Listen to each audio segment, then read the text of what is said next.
In this video, we are going to show you how to replace a belt.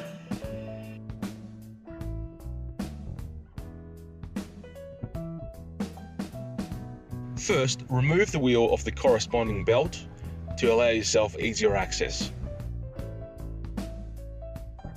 Cut the zip tie holding the rubber boot to the outdrive as shown here so that you can remove the boot later on.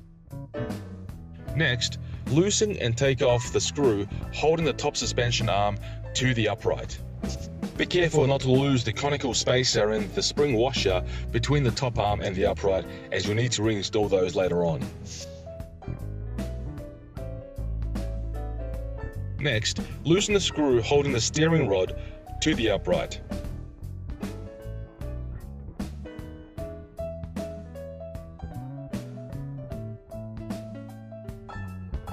Note that there are two spring washers between the steering rod and the upright as shown here. Again, remember to keep those as you will need to install them later on. Next, remove the three mounting screws holding the motor to the main frame.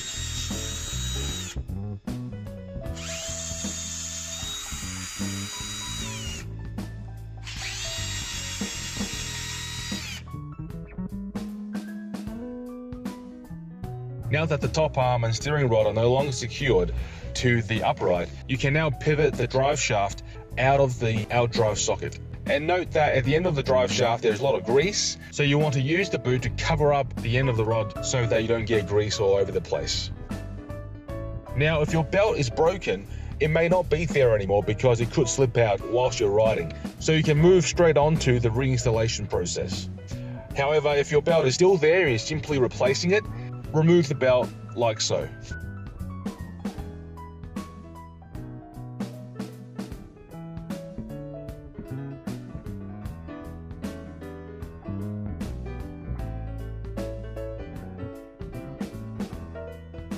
To install a new belt, loop the belt over the pulley, making sure that the belt goes underneath the tensioner bearings as shown here.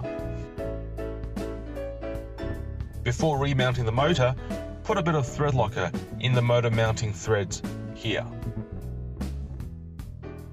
Put the motor mounting screws back in, but don't tighten them just yet.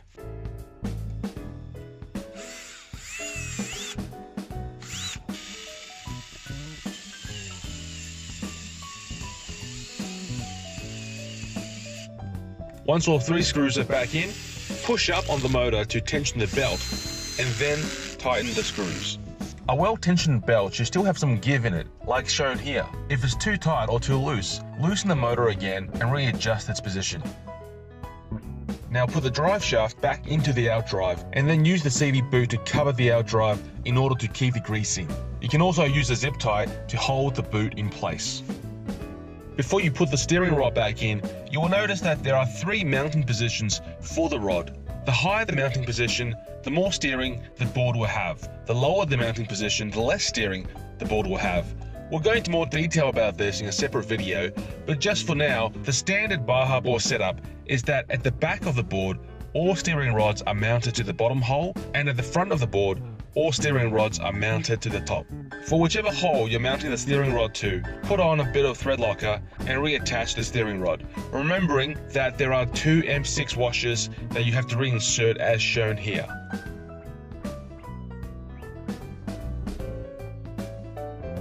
And finally, reattach the top suspension arm, remembering to put back in place the tapered spacer and the spring washer.